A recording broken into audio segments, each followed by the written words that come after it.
You know, when John left the city, they got a nice farewell tribute for him at the city council meeting. It went really well. Everybody was proud. Of course, at the same time that he was leaving the city, John was leaving scouting.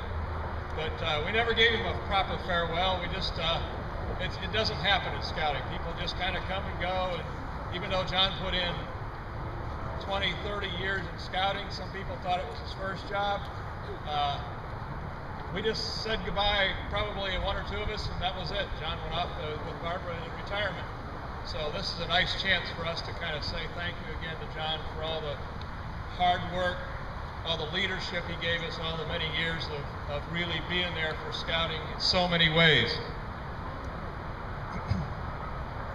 John gave scouting the same kind of top quality, all-out, hard-working devotion that he gave to so many crucial roles in the growth and refinement of Farmers Branch and its proud heritage of beautiful parks. John was in scouting in no particular order. He was district vice chairman, district commissioner, district training chairman, a perennial trainer of new scout leaders, and always a frontline, sleeves-up worker and leader for the events and activities of scouting.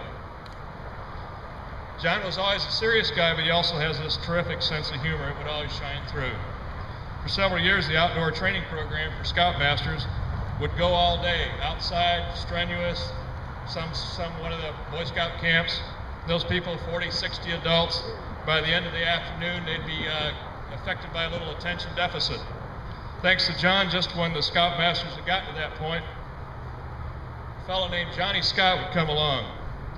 Johnny would come out with a cowbell ringing and a horn honking, walking along, dragging a folding aluminum lawn chair.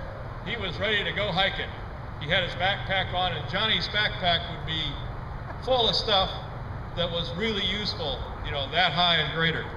It was always a great opportunity to make the point that you don't need to take everything with you when you go hiking. And John would make a lot of fun doing it, so he'd get our attention. When John and I were reminiscing the other night, we talked about the inspiration he drew from conducting Eagle Boards of Review every month. He gets excited when he talks about the exceptional young men who persevere all the way to scouting's highest rank. And he showed it, and they would show up on Thursday night for their final review, and John liked to be there. He said that was his favorite thing in scouting. He told me his favorite job in scouting was being training chairman for this area, this whole part of North Dallas up here. Farmers Branch, Carrollton, all of it. He also reminded me that he and our friend Ben Ford convinced me that the best job in all of scouting was assistant scoutmaster. So, you know, John has a lot of favorite stuff about scouting, and I won't make you choose just one. I'm running out of time. I won't mention that John and Barbara's two sons, Andy and Dan, are both Eagle Scouts, or that John received the Silver Beaver Award. It's the highest recognition we give to adult scouters. I don't have time to mention that John led scouts to Philmont on treks, in New Mexico, a couple of canoe excursions, to Canada boundary waters, and a couple of adventures on sailing ships off Florida.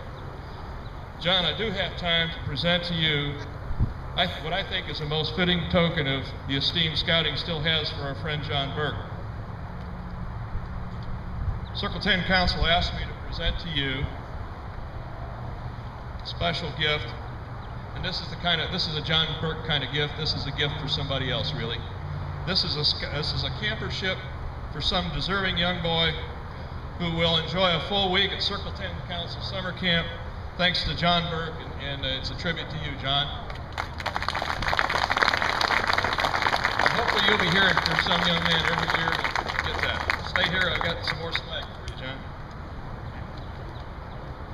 You know, John's devotion was always to scouting as far as we were concerned. And North District, John, wants you to have something as a token of our esteem and appreciation. It's the commemorative, it's the 100th anniversary old-timer pocket knife. And I know you'll find a use for it out there on the ranch. And one last thing, hat pin, John. I know you don't lack for hat pins, but here's one more, North District. And John, I can only say one more time, Scouting really appreciates you and all you did for us, for the city of Farmers Branch, and everything else. So thank you very much.